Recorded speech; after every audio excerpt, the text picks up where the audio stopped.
Hello fellow tech time travelers. Ever since I bought Big Blue, I've been doing a big sort of my vintage computer inventory, trying to get as much as I can out of my house.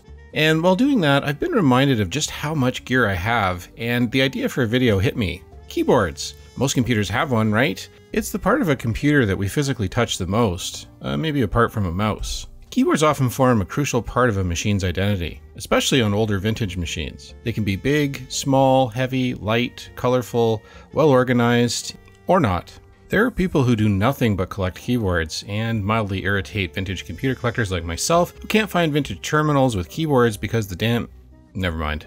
Anyway, here's a few from my collection that I find interesting, cool, or awful for one reason or another.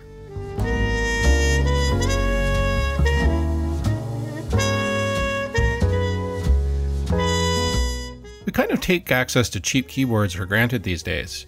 In my day job, I'm constantly recycling them. But that wasn't the case in 1973 when Don Lancaster embarked on his TV typewriter project for Radio Electronics magazine. Back then, keyboards were incredibly expensive and mostly available to businesses. And they were mostly proprietary to the systems that they were designed to go with. For his prototype TV typewriter, Lancaster decided to repurpose keyboards from old key-to-tape machines made by Microswitch for companies like Mohawk Data Industries. He chose these, he said, because they were simple in construction, with 2-pole switches that could be easily assembled into a matrix for his ASCII encoder, which he'd published previously. The Keyswitches were physically movable, and thus he could achieve any arrangement he wanted. With some paint and new labels, he had a pretty slick-looking unit for his prototype. 8 years ago, I embarked on my own quest to build a TVT and managed to find one of those quote-unquote surplus keyboards, which I rebuilt to Don's specs. I gotta say, typing on a nearly 6-year-old keyboard is a unique experience. Although it looks uncomfortable, the keys actually move pretty easily, and despite this keyboard being as old as it is, all of the switches still work, thanks to Microswitch's bulletproof magnetic reed design. Another interesting feature is the cylindrical keytops. I'm told this design choice was made because most key-to-tape or key-punch operators at the time were women, who tended to have long nails. Keyboards like these are super rare today, and they can go for absolutely insane dollars. Yeah, I did a video venting my frustration about that, but we'll just carry on here for now. It wasn't long after the TV typewriter project was published that Don Lancaster realized the need for a more easily obtainable keyboard solution for hobbyists. Surplus keyboards weren't always easy to find, and his insanely involved homebrew keyboard project from the year prior probably wasn't picked up by very many hobbyists. In partnership with Southwest Technical Products, Don created an historic improvement, what Southwest called the KBD-1. This keyboard first made an appearance in Popular Electronics in 1974. This was what computer hobbyists had been waiting for, a real, honest-to-goodness parallel ASCII keyboard that didn't cost an arm and a leg. It even had an encoder built right in. Typical of these sorts of projects, you could actually build this thing almost from scratch if you wanted to. Southwest provided the keyboard PCB plans. I think most folks went with the kit option though, which came in a box just like this one, and you just had to break out the soldering iron and screwdriver and put it all together. It's nothing fancy, just 49 keys, but it also cost just $39, which was an absolute steal compared to previous options. I'm privileged to have 2 of these, one currently installed in my Grant Runyon-built TV typewriter, and this one, which appears to have been barely used. A few early adopters of the Apple I used these, since that machine didn't come with any keyboard at all. I'll be frank, it's not the greatest thing to type on. Affordability always comes with trade-offs. Check out that jiggle. Yeah, it's kinda cheap. It had to be to appeal to hobbyists. Type quality is a little bit spongy. Yeah, the Keyswitches were made by a company called Mechanical Enterprises, I think, and they are seriously basic. But typing on what is very likely the first keyboard specifically aimed at the personal computer user is a real treat. Unfortunately, today they're super rare and coveted by both keyboard crazies and deep-pocketed Apple collectors alike. Be ready to spend a long while to find one, and also have about $500 US ready to go when you do. Ouch. This Univac keyboard is quite an unusual looking beast. Mine is a little bagged and missing its outer cover. I picked it up off eBay years ago hoping to find a use for it, it's just so cool looking. Like the Mohawk/Microswitch unit I showed earlier, these were used in data entry machines. Actually, this is a Microswitch keyboard also. I think this particular design dates to the mid-1960s, but this particular unit was produced I think around 1970. They look a lot like the ancestor of nightmarish chiclet keyboards, but they're not nearly as bad as you'd think. The layout is familiar, but you can see it's got some key punch specific stuff like feed, skip, duplicate, and eject. We've also got a numeric keypad integrated into the letter and punctuation keys. Someone a long time ago knew this keyboard by heart and could rip through punch cards at lightning speed. Man, look how tall those key switches are. They kind of, in a weird way, remind me of the massive triple expansion steam engines of the Titanic.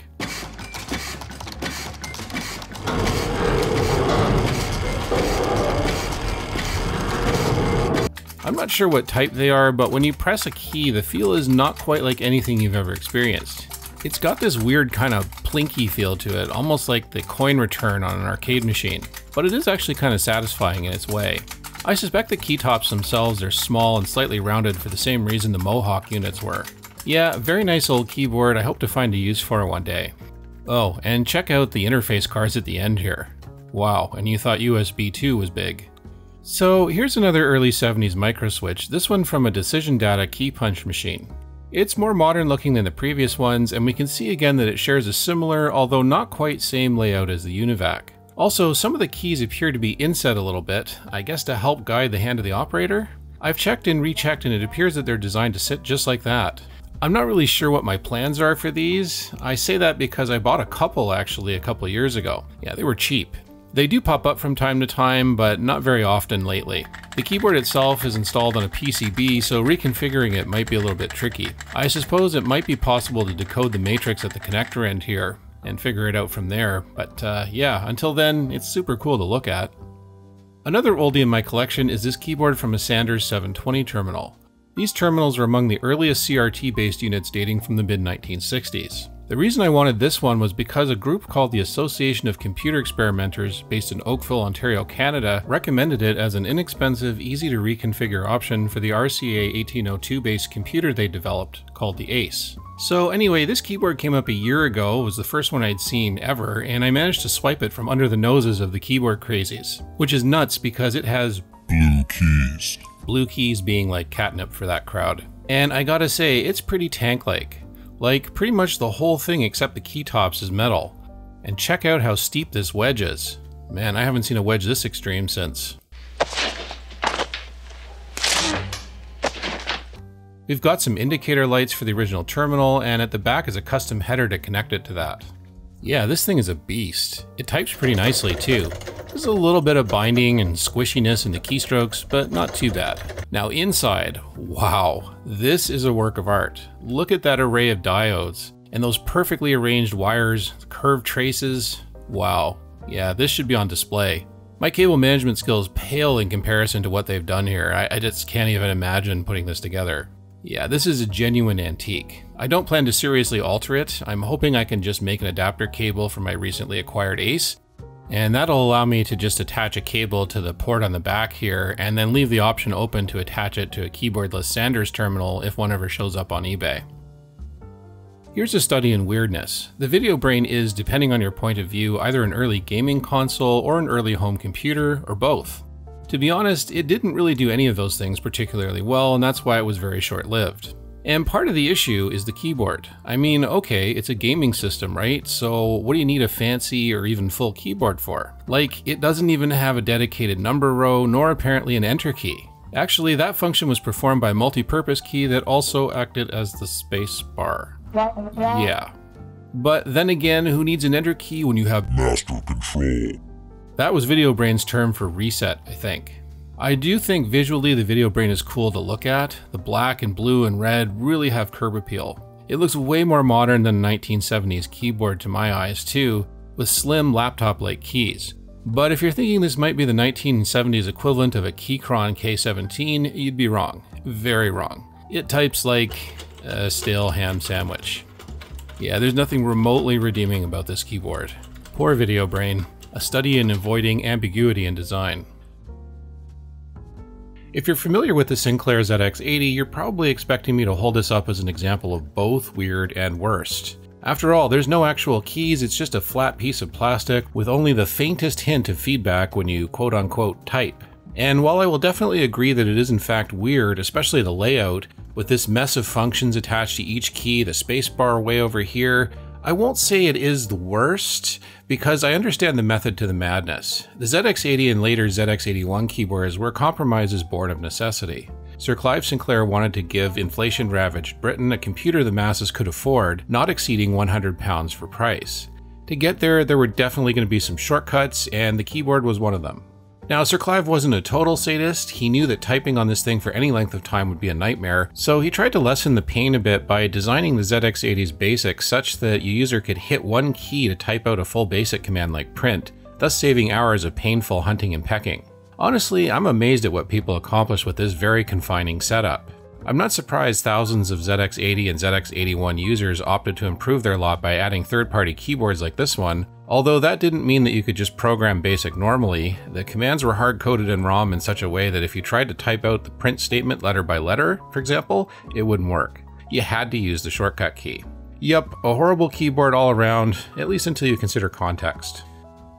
The Jupiter Ace is an unusual computer for all sorts of reasons, but the choice of Chiclet keyboard is pretty typical for a machine aimed at this particular price point. What's a bit unusual with this one is the wide spacing of the keys. Clearly a designer over there was thinking about finger sizes. However, in spite of having all that space, they elected to follow the odd convention of not placing a proper spacebar down at the bottom center like usual. I have no idea why they did this. Other machines like the ZX81 also shove spacebar to the side, but that was usually for space reasons. I'm not sure there's a solid design reason for this, there's tons of room here, but man, is it confusing when you want to actually work with this thing. As far as type feel goes, it's a rubber chiclet situation, so yeah, it's pretty not great. But the keytops at least are gentle on the fingers, which is great since you'll be working twice as hard to get any kind of serious programming work done. In the 1970s, Compucolor, a computer company based out of Norcross, Georgia, was all about color in computing, and they made sure you had no doubt about that with their keyboards. You want more keys? Fewer keys? No problem. Compucolor offered 8 bajillion different versions of this keyboard with 5 bajillion different kinds of keys each. Seriously, one look at this thing and you'll think someone slipped LSD into your coffee. So much color. I really wonder about that production line.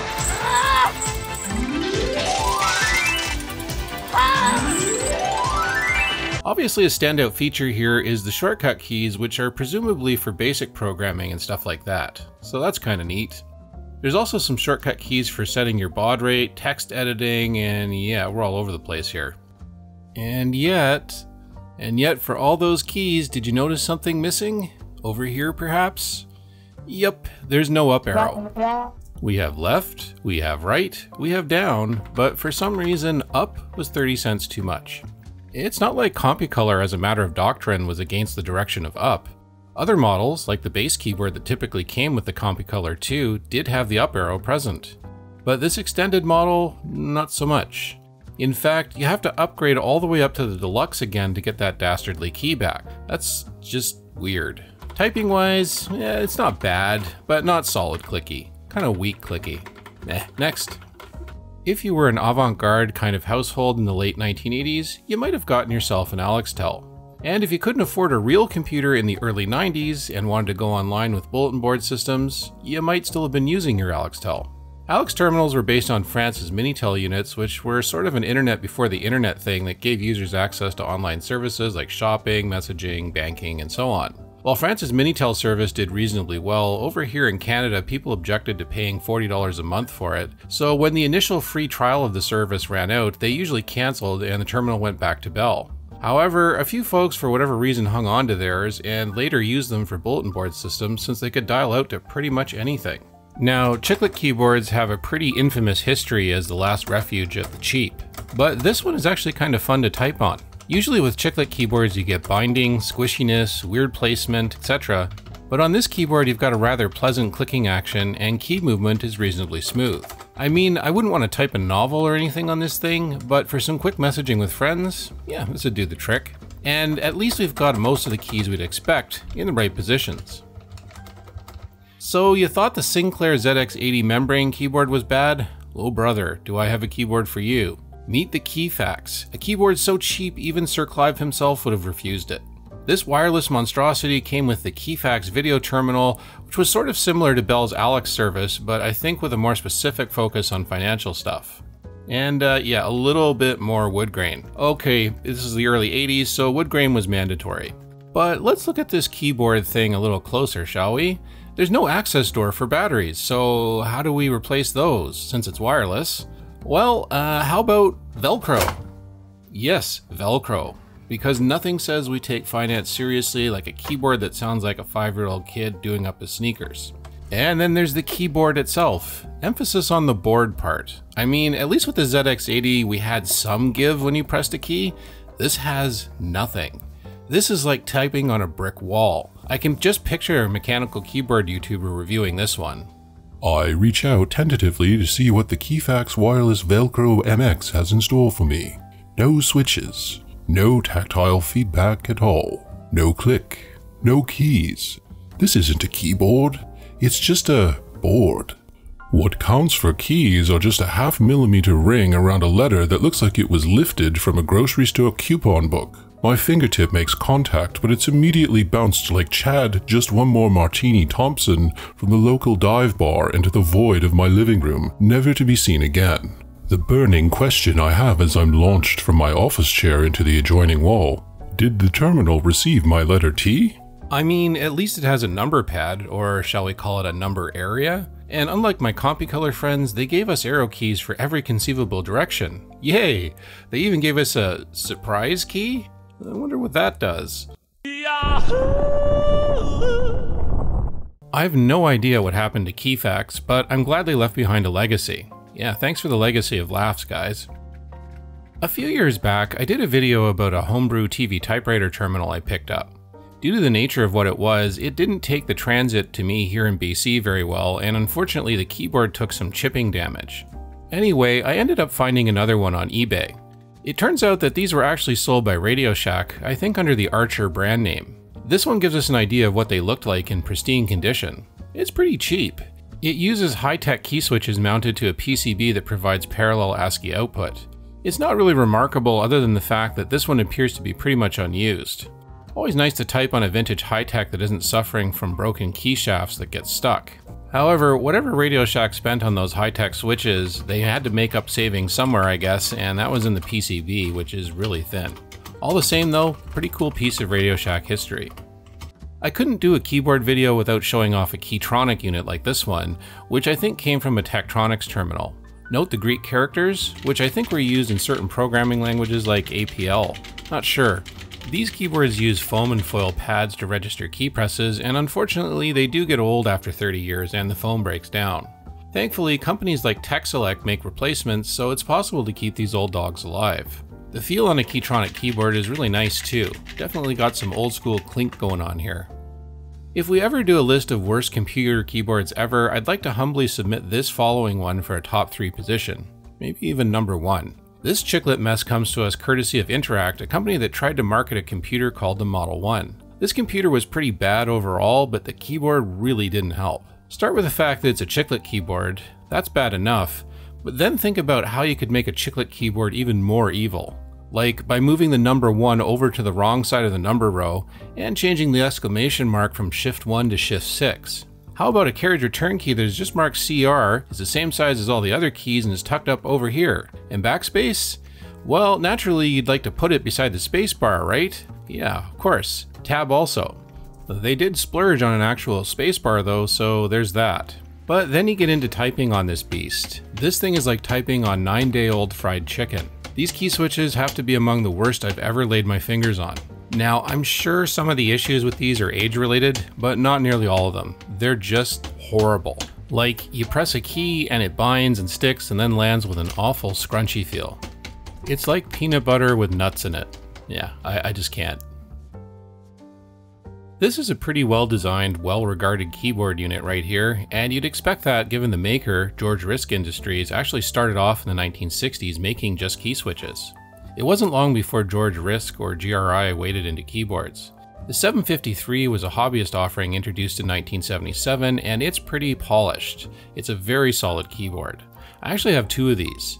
This is a parallel ASCII keyboard that offered pretty good configurability for the end user. It also had a built-in encoder chip which made for a cleaner, simpler design versus earlier parallel keyboards like the KBD1. This keyboard retailed for about $60 and is definitely a step up in quality from prior hobbyist-aimed units. And the key switches themselves are rock solid. I mean, they're a tad squishy, but not enough to really bother me any. George Risk is still in business, by the way. It's currently run by founder George Risk's granddaughter, Stephanie. Dedicated followers of this channel, wait, I have those? Will likely remember this beast. This is a prime example of hobbyist hackery stolen from a terminal of some sort, probably a Texas Instruments Silent 700 series. This keyboard was hacked together for use with my Digital Group Z80 system. Digital Group catered to hobbyists, and while you could get a system built into a really nice cabinet with a keyboard of their own, you could also just buy a bare chassis, motherboard, and cards and supply the rest yourself. Whoever repurposed this keyboard wasn't shy about repurposing various types of switches for controls, and they weren't worrying about appearance or ergonomics. Man, what a mass of wires. Just a cheap wood case for this thing back in the days when a much larger proportion of society had woodworking know-how. The type quality is nothing to write home about. It makes this weird squishing sound as you work, but as an example of 1970s hackery, it really can't be beat. And check out this signature giving us a possible date of construction. I'm wondering if the BYT here is his initials or if it's referring to a Byte magazine article he might have been using as a reference. Really cool though. Now, I mentioned earlier that probably most Digital Group users were hacker types who like to assemble their own gear, but there were some who liked things a little on the fancy side. For those folks, Digital Group offered their own professional grade keyboard, which could be bought bare or with this massive metal case. Good lord, it's heavy. I did a video on the Digital Group, and these cases were a bone of contention between two of the Digital Group's principals. These were thick, all-metal cases with an earthy two-tone paint scheme, and Dr. Robert Suding lamented the huge expense required to produce them, citing them as one of the reasons for the company's decline and eventual bankruptcy. Anyway, this is one beast of a keyboard, as I said. I'm not sure why they left a whole acreage clear on the right-hand side here. In fact, when this keyboard was introduced, it was all shoved over to the right side, so yeah, I don't know what's going on. The keyboard PCB is nowhere near that wide, so maybe they had a palm rest idea or something there? This particular keyboard was adapted from use with what I think was originally a Digital Group system to use with what I think was an 8085 based homebrew terminal that I got recently. Typing wise, it's pretty decent. I've never had the chance to actually use it though, so I can't speak to reliability, but it feels nice and solid. Digital Group tended to go for quality. Now if only I could find an inexpensive Digital Group system in matching chassis to go with it. Here's another crazy wedge style keyboard. This is a very rare keyboard from a very rare computer. You may have seen my unfridging video where I showed off a super rare modular advanced design MAD 1 computer. The MAD 1 was sort of the other side of the coin to the Mindset. It had a similar modular design with computer in one box and disk drives in another. Like the Mindset, it ran on an Intel 8186, a very uncommon CPU choice for PC compatibles of the day, but unlike the Mindset, it wasn't focused on outstanding graphics performance. As if to emphasize that counterpoint, the MAD 1 adopted a slick black and gray color scheme which earned it a place in a Tom Selleck sci-fi movie called Runaway. Sadly, I don't have the disk drive unit for it, which contains the main power supply, so I can't power my system up and see what it does. Anyway, the keyboard is definitely trying to make a styling statement like the rest of the computer. I've seldom seen a keyboard with such a long, wide palm rest. I think the Keyswitches are Cherry MX or Alps. It types pretty nicely. The keys are mostly arranged in a standard XT class configuration, although they've gone with a huge number lock for some reason, and have the Alt down to the left of Control rather than the right. Also note the absence of dedicated arrow keys, which was kinda standard on XT class keyboards.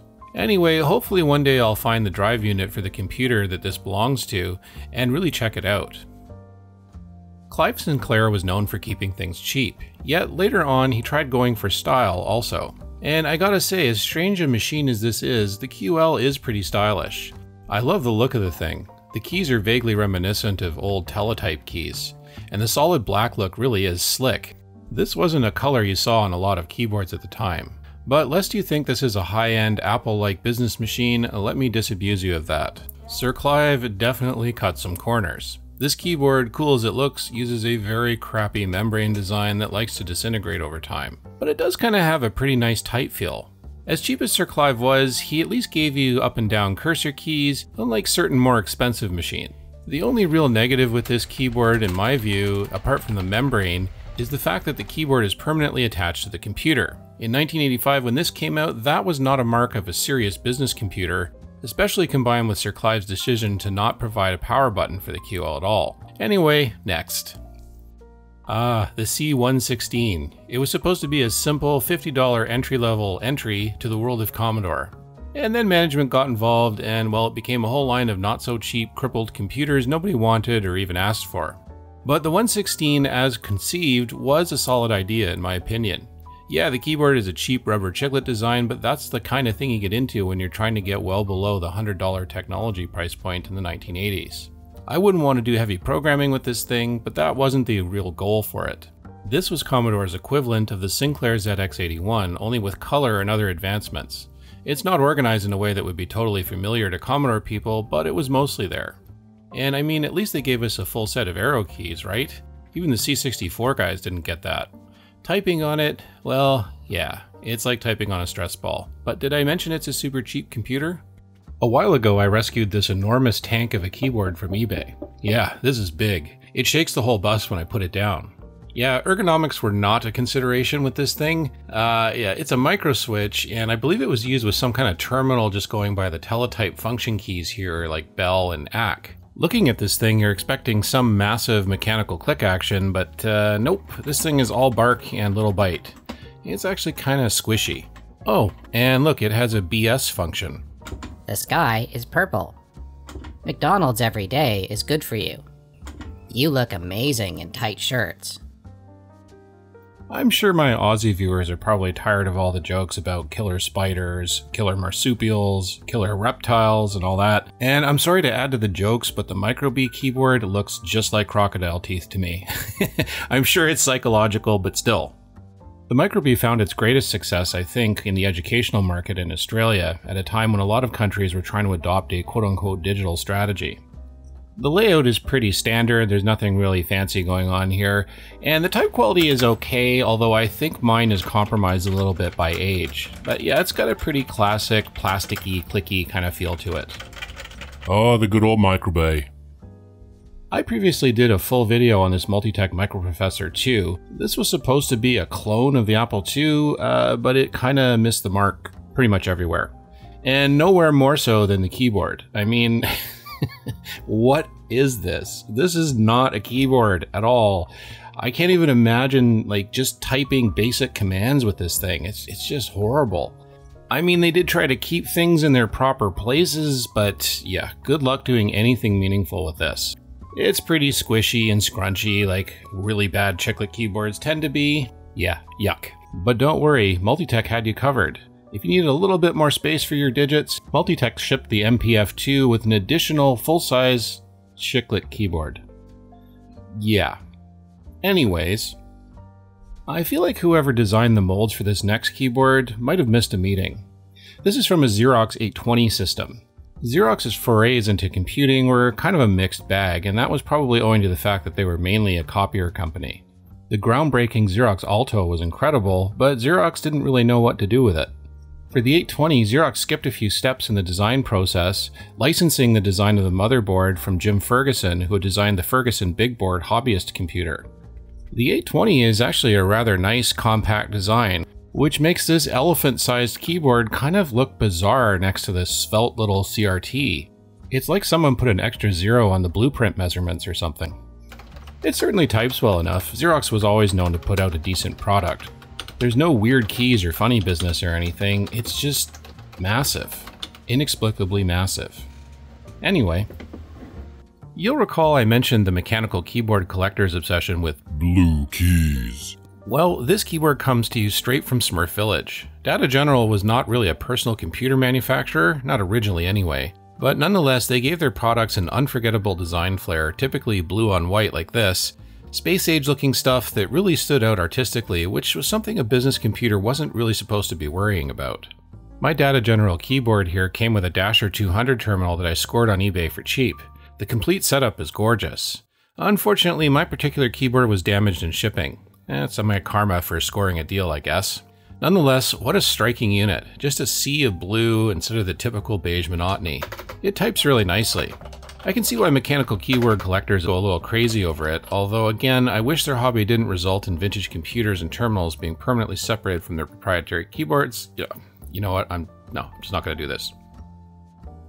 Conceived as a competitor for the TRS-80 Model 100, the Xerox 1810, also known as the Sunrise after the company that actually produced it, was so bad that Xerox pulled the plug before thousands of units that had already been built could go to market. That launched Sunrise and Xerox into a multi-year lawsuit. And I mean, I get it, the machine is a fair bit bigger than the Model 100 it targeted, it's heavier, and the 3-line LCD display was never going to be a winner with business users. But the keyboard, my god, this is one of the nicest keyboards I've ever typed on. Xerox was known for being a stickler about that kind of thing, and definitely Sunrise delivered here. And look, it even has the upside down T arrangement for arrow keys. Amazing. Instead of numbered function keys, we have a row of menu control keys up top, and that was one of the sore points with this thing because of the 3 lines on that display, one of those lines was taken up by functions. Man, I wish I could type all day on this thing. Too bad Sunrise couldn't give users a few more lines of display to work with. I think you knew I wasn't going to do a weird or worst or interesting keyboard video without mentioning this stinker. Ugh, yeah, I still have a recurring nightmare about it. Hello, that time traveler. What do you want? I just want you to type on me.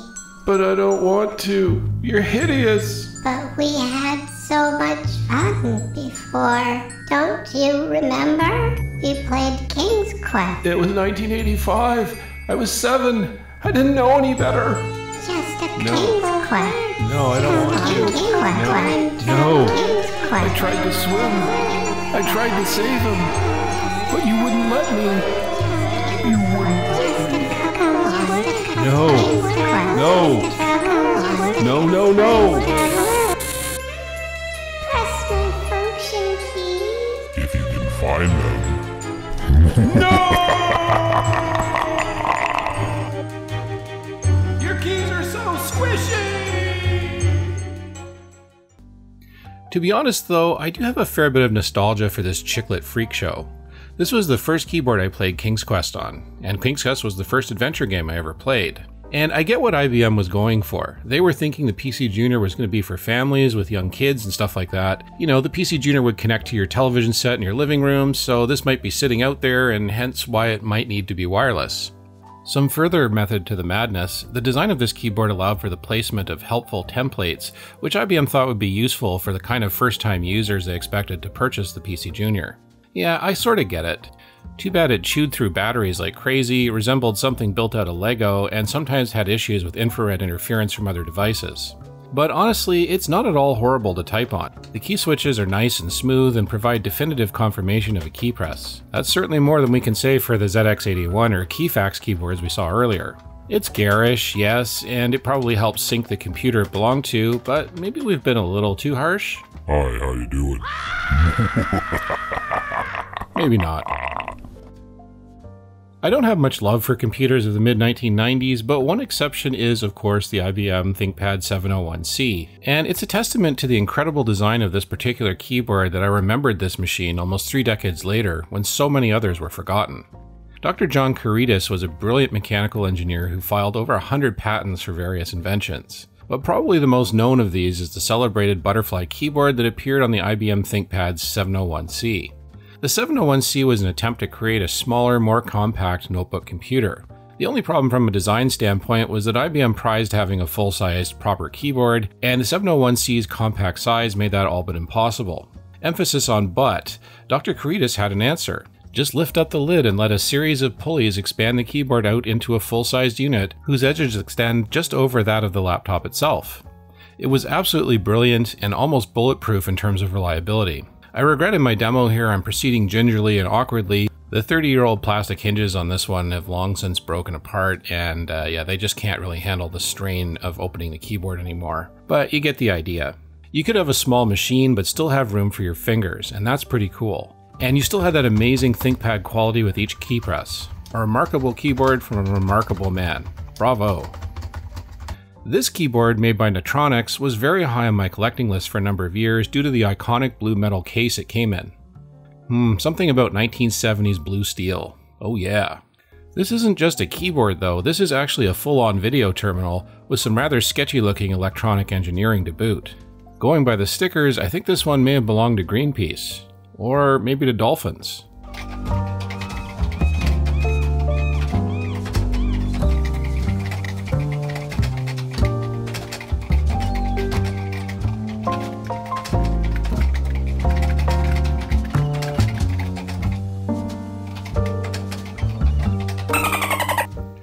types really nicely. It's got just the right ratio of 70s clunk and click. A true classic made by a talented company that actually just closed up shop a couple of years ago. Maybe someday I'll be brave enough to turn it on. Or maybe not. Anyway, that's kind of it for this video. I hope you've enjoyed this little tour of a part of my collection. This is by no means all of it, but these are the keyboards I felt had unique personality or history, something that made them kind of special in their own way. As always, thanks so much for watching, and now for the mandatory YouTube like and subscribe beg message, here's Spaced Squirrel, who recently completed a patron-sponsored voyage aboard a Blue Organ rocket.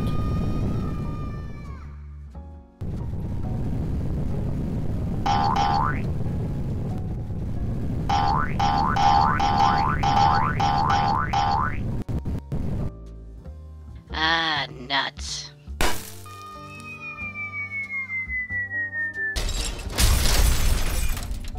Space Squirrel here. I took up, space. In space. Or something. How do I feel? I feel connected to like and subscribe? Wow. Yeah, feel free to become a patron, so I could waste it on stuff like this. Space Squirrel out.